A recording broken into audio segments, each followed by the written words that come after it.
శుక్లాంబరధరం విష్ణుం శశివర్ణం చతుర్భుజం ప్రసన్నవదనం ధ్యాయేత్ సర్వవిఘ్నోపశాంతయే అగజానన పద్మార్కం గజానన మహార్నిశం అనేకదంతం భక్తానాం ఏకంతోపాస్మహే.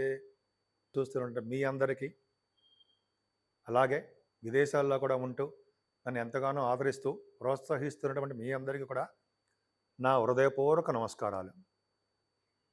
ఇప్పుడు మనం జనవరి నుంచి డిసెంబర్ వరకు కూడా మనం ప్రతి రాశికి ఏ ఏ రాశుల వాళ్ళకి ఎలా ఉండబోతుందో సంవత్సరం మొత్తం కూడా తెలుసుకోబోతున్నాం.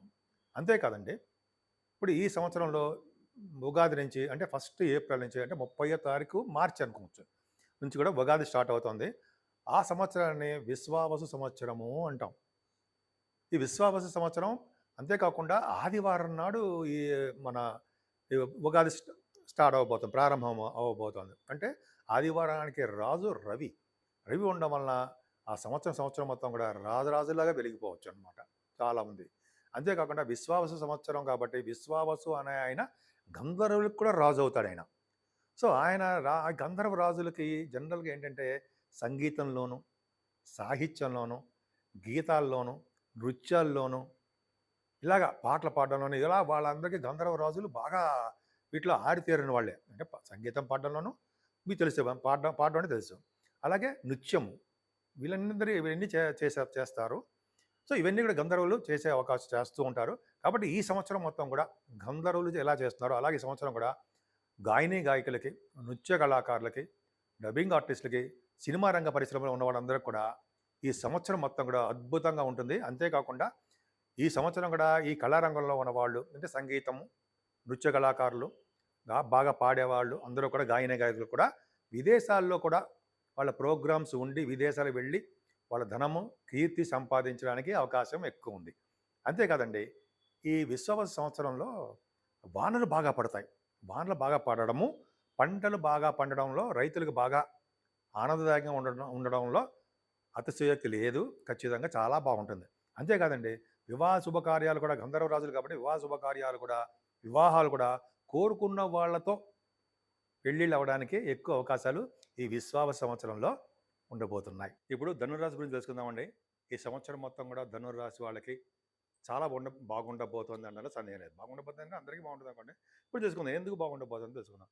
ధనుర్రాశి వాళ్ళకి ముఖ్యంగా గురుడు మారడం, గురుడు మారుతాడు కదా, మే 14వ తారీఖు నుంచి గురుడు మీకు చక్కగా అద్భుతంగా 6వ భావం నుంచి 7వ భావంలోకి వస్తున్నాడు. ఇంతకాలం చిన్న ప్రాబ్లమ్స్ ఇచ్చాడు మీకు. అలాగే శని భగవానుడు శనీశ్వరుడు మారుతున్నాడు మార్చి 30. ఇవన్నీ మీకు తెలుసు. అలాగే 18వ తారీఖు మే నుంచి రాహు ఏమో కుంభరాశిలోకి, కేతు ఏమో సింహరాశిలోకి మారుతున్నారు. అవి ఏంటి అంటే మీరు రెడీగా ఉండాలి ఫారిన్ కంట్రీస్ వెళ్ళడానికి. సరే, ముందు తెలుసుకుందామండి. మీ రాశికే అద్భుతమైన గురుదృష్టి మీ రాశిపై చూస్తున్నాడు కాబట్టి ప్రతి రంగంలోనూ ముందంజలో ఉంటారు మీరు. ప్రతి రంగంలో ముందంజలో కాకుండా ప్రతి రంగంలోనూ ముందంజడమే కాకుండా ముందంజలో ఉండడమే కాకుండా ఎక్కువగా మీరు ధైర్యంగాను, తెలివిగాను, అదృష్టంగాను, ఎక్కువగా ఉత్సాహంగాను బాగా ఉంటారు. మీరు ఎక్కువగా ప్రతి విషయంలోనూ మీకు సక్సెస్ రేట్ ఎక్కువ ఉంటుంది, కార్యసిద్ధి ఉంటుంది. అలాగే కుటుంబ విషయంలో ఏమాత్రం ఇబ్బంది పడరండి. ధనం విషయంలో ముఖ్యంగా ఫైనాన్స్ ఈ సంవత్సరం మొత్తంగా ధన ఆదాయం ఎలా ఉంటుంది? ధన ఆదాయం బాగుంటుంది. మరీ ముఖ్యంగా చెప్పాలంటే అక్టోబర్, నవంబర్, డిసెంబర్లో మరింత ఎక్కువగా ఉంటుంది. ఎందుకని? ద్వితీయ భావాన్ని కర్కాటక రాశిలోని గురుడు చూడడమే, మీ రాష్ట్రాధిపతి చూడడమే ద్వితీయ స్థానాన్ని. అలాగే పాటలు పాడే వాళ్ళకి, గాయని గాయకులు అంటాం సరే, వాళ్ళకి పాటలు పాడే వాళ్ళకి, సంగీతంలో ఉన్న వాళ్ళకి బాగా సంవత్సరం మొత్తం కూడా చాలా బాగుంటుందండి. వాళ్ళకి మంచి ఆదాయం బాగుంటుంది, వాళ్ళకి అదృష్టం బాగుంటుంది, తోడుగా ఉంటుంది. అలాగే మీ పాడడం రీత్యా డబ్బింగ్ ఆర్టిస్టులు కానీ, లేకపోతే యాంకరింగ్లో ఉన్న వాళ్ళకి, పాటలు పాడే వాళ్ళకి విదేశాల్లో కూడా మీకు ప్రోగ్రామ్స్ ఏర్పాటు చేయడానికి అవకాశాలు కూడా రాబోతున్నాయి అనడంలో సందేహం లేదు. పక్క పెడితే అసలు యాక్చువల్గా 3వ భావంలో కూడా రాహు ఉన్నాడండి. 3వ భావంలో రాహు బాహువులు మీకు తిప్పుతాడు. వాయుతత్వ రాశిలో ఉన్నాడు కదా, మీ తమ్ముళ్ళకి, మీ చెల్లెళ్ళకి చాలా బాగుండేది చేస్తాడు. ఇక రాహు అంటే కమ్యూనికేషన్ స్కిల్స్ని బాగా పెంచుతాడు. రాహు కమ్యూనికేషన్ స్కిల్సే కదా, వాడు బాగా పెంచుతూ ఉంటాడు. వాహన యోగాన్ని ఇస్తూ ఉంటాడు, ధైర్యాన్ని ఇస్తూ ఉంటాడు మీకు. అయ్యో శుభవార్తలు వినేట్ చేస్తుంటాడు సంవత్సరం మొత్తం కూడా. అంటే మీరే ధైర్యంగా ఉండకుండా మీతో పుట్టిన వాళ్ళు కూడా ధైర్యంగా, మీ పక్కన వాళ్ళ ధైర్యంగా ఉంచేట్టు చేస్తూ ఉంటారు మీరు. అంత ధైర్యవంతులు. ధైర్యం రాహు అన్ని విషయాలను సౌఖ్యం కలిగిస్తాడండి. అంటే వాహనం కానీ, గృహాలు కానీ, వస్త్రాలు కానీ అనేక రకాలుగా మీకు సక్సెస్ చేస్తుంటాడు. కానీ ఫోర్త్ భావంలోకి శని వస్తున్నాడు మాత్రం మర్చిపోకూడదు. ఫోర్త్ భావంలో శని అంటే ఏంటి? అర్ధాష్టమ శని స్టార్ట్ అవుతున్నాడు. అర్ధాష్టమ శని మార్చి 30 నుంచి ఉన్నాడు. ఇక్కడ మన అదృష్టం ఏంటంటే వాయుతత్వ రాశిలో కంటే జలతత్వ రాశిలో ఉన్నటువంటి శని మరీ ఇబ్బంది ఏం పెట్టడు. పైగా ఆ జలతత్వ రాశిలో ఉన్నటువంటి రాశి కూడా మీనరాశి, గురుడు యొక్క రాశి. కాబట్టి శని యొక్క బలం తక్కువగా ఉంటుంది. జలతత్వ రాశిలో ఉన్నాడు కాబట్టి శని వలన వచ్చే దోషాలు చాలా పరిహారంగానే ఉంటాయి. మీరు చాలా సింపుల్గా ఉంటాయి. ఏమీ భయపడాల్సిన అవసరం లేనే లేదు. పైగా మీరు మాత్రం జలగండం మాత్రం ఉంది. అంటే నీటి జోలికి తరచూ వెళ్లకుండా ఉంటే సరిపోతుంది. ఫోర్త్ భావంలో శని ఉండడం వల్ల చదువు విషయంలో ఇబ్బంది కలిగించడము, మీ మదర్ గారికి ఆర్థిక పరిస్థితి, ఆరోగ్య పరిస్థితి కూడా కొద్దిగా ఇబ్బందికరంగా ఉంటుందండి. విద్యార్థులకి చదువులో ఆటంకాలు ఏర్పడతాయి అనడంలో సందేహం లేదు. కానీ జాగ్రత్తగా కష్టపడి చదవాలి. అలాగే మీరు భూములు కొనాలన్నా, వాహనాలు కొనుక్కోవాలన్నా, ఇళ్ళు కొనుక్కోవాలన్నా కొద్దిగా శని ఆలస్యం చేసేస్తూ ఉంటాడండి. అంటే మీరు సుఖపడడం తక్కువ, కష్టపడేట్టుగా చేసే భగవానుడు శని భగవానుడు. కష్టపడతారు. అంతేకాకుండా రైతులకు కూడానండి పంటలు పొలాలలో కూడా కొద్దిగా ఆలస్యం అవ్వడము, నష్టాలు రావడము, సమయానికి చేతికి ధనం అందకపోవడము జరుగుతుంది. అయినా ఈ సంవత్సరం మొత్తం కూడా సంతానం విషయంలో మరి ఏమాత్రం ఇబ్బంది పడాల్సిన అవసరం లేదు. పుత్రిక సంతాన యోగం ఉంటుంది. అలాగే ప్రేమగా ఉంటారు. స్పోర్ట్స్ రంగంలో ఉన్న వాళ్ళకి, స్పోర్ట్స్ క్రీడాకారులకి బాగా చెప్పాలండి. క్రీడాకారులకి వాళ్ళ యొక్క ఈ స్పోర్ట్స్ రీత్యా విదేశాలకు వెళ్ళడము, అదే స్వదేశంలోనే మన దేశంలోనే బాగా ధనము, కీర్తి, ప్రతిష్టలు సంపాదించడము, కీర్తి ప్రతిష్టలు అంటాం కదా, సంపాదించడం జరుగుతుంది. బాగా డెవలప్మెంట్స్ ఉంటాయి.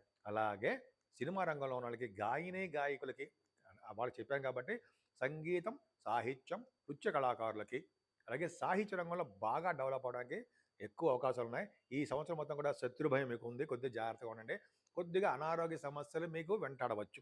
కొద్దిమందికి కొన్ని వాళ్ళ జాతకాలు రీత్యా మాత్రమే. ఎందుకని? శని 6వ భావం చూడడం వలన. సరే అది పక్కకు పెడదాం. సరే సప్తమ భావంలో గురుడు ఉన్నాడండి. 14వ తారీఖు మే నుంచి గురుడు సప్తమ స్థానంలోకి వస్తాడు. చాలా బాగుంటాడు. ఈ రాశి కేంద్రపంచ దోషం ఏం కాదు. మనం గోచర ప్రకారం చెప్పుకుంటాం కాబట్టి భార్యాభర్తల విషయంలో అనురాగం పెరగడము, సకాలంలో కోరుకున్న సంబంధాలు జరగడము, మీ బిజినెస్ల రీత్యా విదేశాలు వెళ్ళడము, విహారయాత్రలు వెళ్ళడము, మీ బిజినెస్ పార్ట్నర్స్ కూడా బాగుండడము, మీ భార్యాభర్తల అనురాగము అదృష్టం తోడవడము, ఇది చాలా చాలా బాగుంది. ఈ సప్తమ స్థానాన్నే కళత్ర స్థానము, విజయస్థానము అంటాం కదా, విజయం అంటే సక్సెస్ అంటాం కదా, ఖచ్చితంగా మీకు బాగుంది. మే 14 నుంచి ఉందండి. సరే ఆ పక్కకు పెడితే అష్టమ స్థానంలోకి గురుడు వెళ్ళిపోతాడు. మీ రాశ్యాధిపతి అష్టమంలోకి అక్టోబర్ 18 నుంచి ఉంటాడు. అక్టోబర్, నవంబర్, డిసెంబర్లో ఉంటాడు. ఎగ్జాల్టేషన్లో మాత్రం అక్టోబర్లో ఉంటాడండి. అక్టోబర్లో గురుడు అనేది మాత్రం అష్టమంలోకి వెళ్ళిపోయి మాత్రం మీరు ఏం ఇబ్బంది పడాల్సిన అవసరం ఏం లేదు. ఎందుకంటే తలవంతలంగా వచ్చే ధనయోగం బాగా ఉంటుంది. కొద్దిగా ఆరోగ్యం మీద మాత్రము శ్రద్ధ వహించండి. అప్పుడు 6వ భావంలో మీకు శని చూడడము, 6వ భావాన్ని, అలాగే అష్టమంలో కూడా మీకు గురుడు ఉండడం, కర్కాటక రాశిలో కొద్దిగా జలానికి సంబంధించిన ఇబ్బందులు ఉంటుంది. హెల్త్ ఇష్యూస్ అంటే రొంప, జబ్బు అదే దగ్గు, జలుబు అంటాం కదా, ఇవన్నీ కొద్దిగా రావడం కాగా అవన్నీ పక్కన పెడదామండి. కొద్దిగా ఆరోగ్యం కొద్దిగా జాగ్రత్తగా చూసుకుంటే సరిపోతుంది. అష్టమంలో నుండి గురుడు ఆ ప్రభావం ఉంటుంది. భాగ్యంలో కేతు వచ్చాడండి. ఆయన ఒక్కడు చాలు కదండి. భాగ్యంలో కేతు విశేషంగా మీకు ధనాన్ని ఇచ్చేటి చేస్తాడు. ఏ విధంగా ధనాన్ని ఇస్తాడు? మీ బిజినెస్ల పరంగా బాగా డెవలప్ అవుతారు. ముఖ్యంగా ధనుర్రాశి వాళ్ళు రియల్ ఎస్టేట్ రంగంలో బాగా డెవలప్ అవుతారండి. వాళ్ళ వ్యాపారాలు బాగా ఉంటాయి. భూముల విషయంలో వాళ్ళకి కలిసి రావడానికి అవకాశం ఉంది. అలాగే భాగ్యస్థానంలో కేతు ఉన్నాడంటే చదువు రీత్యా మీరు విదేశాలు వెళ్ళొచ్చు. అంటే ఎంబీబీఎస్ అంటే డాక్టర్స్ ఎంఎస్ కోసమో, లేదా ఇంజనీరింగ్ విద్యార్థులు ఎంఎస్ కోసమో, లా సంబంధించిన వాళ్ళు విదేశాలకు వెళ్ళడమో, ఇవి ఖచ్చితంగా భాగ్యంలో కేతు తీసుకెళ్తాడు. ఫ్లైట్ ఎక్కించేటి చేస్తూ ఉంటాడు. సింహరాశిలో ఉన్నాడు కదండి, కుజుడి సమానుడు కదా, సింహరాశి మిత్రక్షేత్రం కదా, డెఫినెట్గా ఉంటుంది. అలాగే మే నుంచి ఉంటుంది. అంతేకాకుండా ఆయన చేసే వ్యాపారం, ఆయన చూపించే వ్యాపారాభివృద్ధి కూడా బాగుంటుందండి. వ్యాపారాలంటే ఎలక్ట్రిసిటీ, ఎలక్ట్రానిక్స్, కమ్యూనికేషన్స్, ఈ రియల్ ఎస్టేట్ రంగాలు, అలాగే సాఫ్ట్వేర్ రంగాలు, ఇవన్నీ అంటాం కదా, వాళ్ళ వ్యాపారాలు, గోల్డ్, సిల్వర్ వ్యాపారస్తులు, బట్టలు అంటే క్లాత్ బిజినెస్ వాళ్ళకి, మీరు ఏ బిజినెస్ చేస్తున్నా ఆ బిజినెస్లో బాగా ఉంటుందండి, డెవలప్మెంట్స్ ఎక్కువ ఉంటాయి. బాగా సాఫ్ట్వేర్ ఇంకా చెప్పాలంటే ఫార్మా రంగంలో ఉన్న వాళ్ళకి, ఆటోమొబైల్ ఇండస్ట్రీస్కి, సిమెంట్ పరిశ్రమల వాళ్ళకి, వీళ్ళందరూ కూడా కేతు ప్రభావం వలన వాళ్ళకి బాగుంటుంది. భాగ్యస్థానంలో బాగా బాగుంది. భాగ్యం వృద్ధి అవుతుంది. అంతేకాదండి, పుణ్యక్షేత్ర దర్శనాలు, పుణ్యనదుల స్థానాలు, గురువుగారిని పీఠాధిపతులు కలవడాలు, దైవ దర్శనాలు కలగడాలు, ఇవన్నీ కూడా భాగ్యస్థానంలో ఉన్న కేతువే ఇస్తాడు. అది సుబ్రహ్మణ్య స్వామి సుబ్రహ్మణ్య స్వామి ఎంత కొలిస్తే అంత అద్భుతంగా ఉంటుందండి. ముఖ్యంగా దక్షిణామూర్తిని కొలవాలండి. మేధా సహిత దక్షిణామూర్తి గారిని కొలిస్తే ఆరోగ్యము, ఐశ్వర్యము, మంచి భార్య గాని భర్త గాని దొరకడము, ఇవన్నీ అంటే వివాహ శుభకార్యాలు జరగడము, కుటుంబంలో వృద్ధి కలగడము, ఇవన్నీ ఈ సంవత్సరం మొత్తం కూడా అన్ని రాసుల వాళ్ళు దక్షిణామూర్తిని కొలిస్తే విపరీతమైన రాజయోగం కలుగుతుంది అనడంలో సందేహం లేదు. దక్షిణామూర్తిని, అలాగే ఈశ్వరుణ్ణి చివరన చెప్తాను. సరే అది పక్కన పెడదామండి. దశమ స్థానానికి శని దృష్టి ఉంది. 10th హౌస్‌ని శని చూడడం వలన 10th భావంలో రవి బుధులు ఉన్నారు కాబట్టి కొద్దిగా మీకు మేలు జరుగుతుందండి ఉద్యోగంలో. కానీ దశమ స్థానం 10th హౌస్‌ని శని చూడడం వలన రాజకీయ రంగంలో ఉన్న వాళ్ళకండి కొద్దిగా ప్రాబ్లమ్స్ క్రియేట్ అవుతాయి. అలాగే గవర్నమెంట్ ప్రొఫెషన్‌లో ఉన్న వాళ్ళకి కొద్దిగా వాళ్ళకి ప్రాబ్లమ్స్ రావడానికి అవకాశం ఉంది. అంటే మీ తప్పిదం వలన, మీరు చేసే పొరపాట్ల వలన మీరు కొద్దిగా మీ జాబ్‌లో కొద్దిగా ప్రాబ్లమ్స్ వస్తాయి.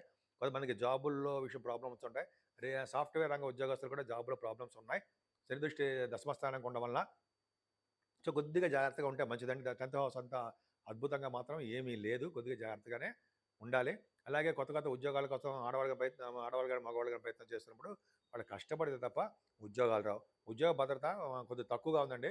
కాబట్టి జాబ్ విషయంలో మీరు చాలా జాగ్రత్తగా ఉండాలి. అలాగే మీ బిజినెస్ లాభాలు మాత్రం ఏమాత్రం తగ్గవు. బిజినెస్‌లో బాగా రాణిస్తారండి. ఉన్నతంగా రాణిస్తారు. సినిమా రంగం గాని, టెలివిజన్ రంగంలో గాని, మీరు ఏ వ్యాపారాలు చేసినా సరే ఆ వ్యాపార అభివృద్ధి ఖచ్చితంగా బాగా ఉంది అని చెప్పడంలో ఏమాత్రం సందేహం లేదు. అనుకున్న దానికంటే మీకు లాభాలు ఎక్కువ వస్తాయి. సో, ఈ విధంగా మీ ధనురాశి వాళ్ళకి చాలా చాలా బాగుంది. మీరు ముఖ్యంగా పూజించవలసిన దేవుడు విష్ణుమూర్తి. విష్ణుమూర్తిని పూజించడం వలన, అలాగే శివాభిషేకాలు చేసుకోవడం వలన, అమ్మవారు ఇందాక చెప్పినట్టుగా అమ్మవారిని మేధా దక్షిణామూర్తి గారిని పూజించడం వలన, ముఖ్యంగా దక్షిణామూర్తి గారిని పూజించడం వలన ఆయన జ్ఞాన సంపదని, బుద్ధి బలాన్ని కూడా ఇస్తారు కాబట్టి, మీకు ఈ సంవత్సరం మొత్తం కూడా అద్భుతంగా ఉండాలని, అన్ని రంగాల్లోనూ మీరు రాణించాలని, రాణిస్తారని కూడా నేను మనస్ఫూర్తిగా కోరుకుంటున్నాను.